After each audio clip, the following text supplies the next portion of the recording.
Nous allons nous intéresser au chémostat avec recyclage cellulaire, c'est-à-dire recyclage des micro-organismes. On va représenter ici la cuve et ici le séparateur. La cuve est parfaitement mélangée. Le séparateur, qui pourra être une ultrafiltration par exemple, va permettre de séparer la biomasse ici en grisé du perméat de filtration, qui est en fait le surnageant de culture. Le réacteur est alimenté et soutiré en continu. Le soutirage est raccordé au système d'ultrafiltration.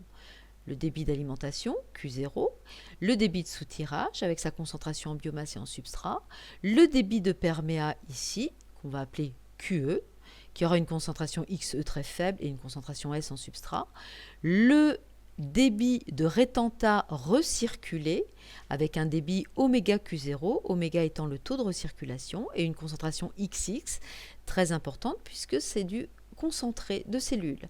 On a une purge de cellules afin de ne pas avoir d'accumulation de biomasse dans le système. XE est donc très petit devant XX, et par ailleurs on appellera le taux de dilution Q0 sur V. On a effectivement X et S à l'intérieur du réacteur de volume V. On va écrire maintenant les bilans globaux sur ce système. Déjà le bilan sur le fermenteur. On a donc l'entrée qui est égale à la sortie, il n'y a aucune accumulation dans le réacteur.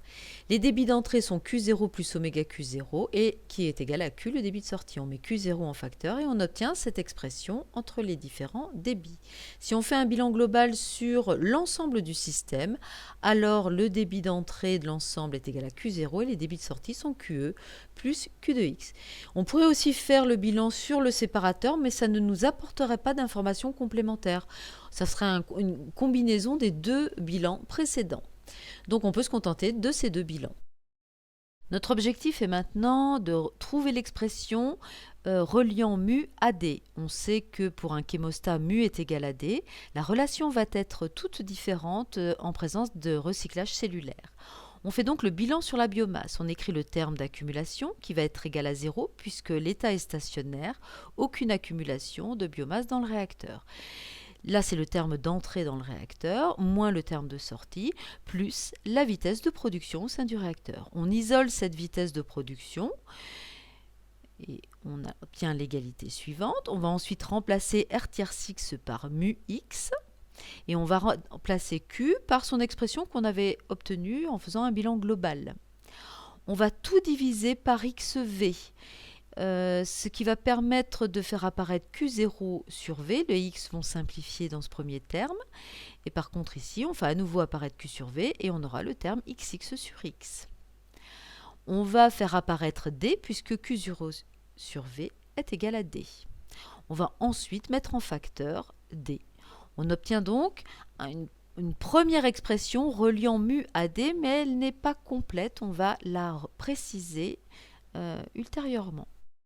En effet, nous allons réaliser le bilan biomasse sur le séparateur. Notre objectif, en fait, est de faire apparaître l'expression de XX sur X, qui est dans l'expression de mu en fonction de D. Donc, flux d'entrée de biomasse est égal au flux de sortie de biomasse du séparateur. Donc, on obtient cette égalité.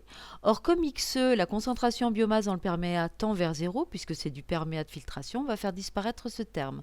On remplace Q par Q0, facteur de 1 plus oméga. Et dans l'autre côté de l'égalité, on met XX en facteur. On va ensuite faire apparaître le rapport XX sur X puisque c'est ce que l'on cherche. Donc on isole XX sur X de cette manière-là. Ensuite, on va diviser le numérateur et le dénominateur par Q0. On fait donc apparaître Q de X sur Q de 0 au dénominateur. Ensuite, ici, on va remplacer Q de X sur Q de 0 par 1 moins QE sur Q0 que l'on avait dans le bilan global. On va donc obtenir au final cette relation de mu en fonction de D en remplaçant XX sur X par l'expression que l'on vient de trouver. Donc on obtient cette égalité. Voilà une expression un petit peu complexe qui, donc mu en fonction de D, dépend du taux de recirculation et de QE sur Q0. QE sur Q0 traduit l'efficacité du système de séparation, donc d'ultrafiltration par exemple. En effet, si QE sur Q0 tend vers 0, ça veut dire qu'il n'y a aucune séparation et qu'on a donc juste une recirculation du chémostat, c'est donc équivalent à un chémostat. Si QE sur Q0 tend vers 1, ça veut dire que notre débit de perméa est presque équivalent au débit d'entrée du réacteur, c'est qu'on a une très bonne séparation. En partant de l'expression de mu en fonction de D que nous venons de trouver, nous allons représenter mu sur D en fonction de oméga, le taux de recirculation, et de QE sur Q0. Lorsque QE sur Q0 est égal à 0, on voit que mu sur D est égal à 1, ça veut dire que mu est égal à D. On est exactement dans le cas du chémostat. C'est comme s'il n'y avait pas de système d'ultrafiltration et qu'on avait une recirculation du milieu de culture. C'est un chémostat.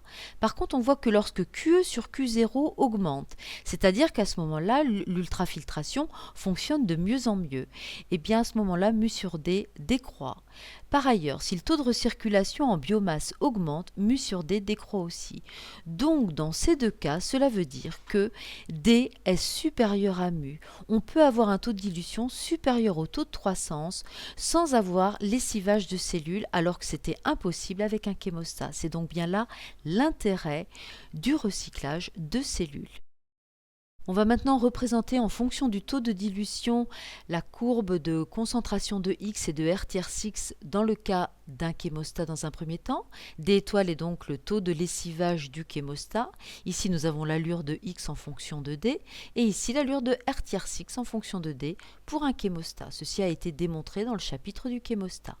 Avec recyclage cellulaire, nous obtiendrions, et on le verra dans le cadre d'un TD, que D étoile est bien plus important. La courbe de X a la même allure mais elle est supérieure et la courbe de R-6, même allure mais supérieure. On voit donc l'intérêt du recyclage cellulaire est d'augmenter à la fois la concentration cellulaire et la productivité en biomasse.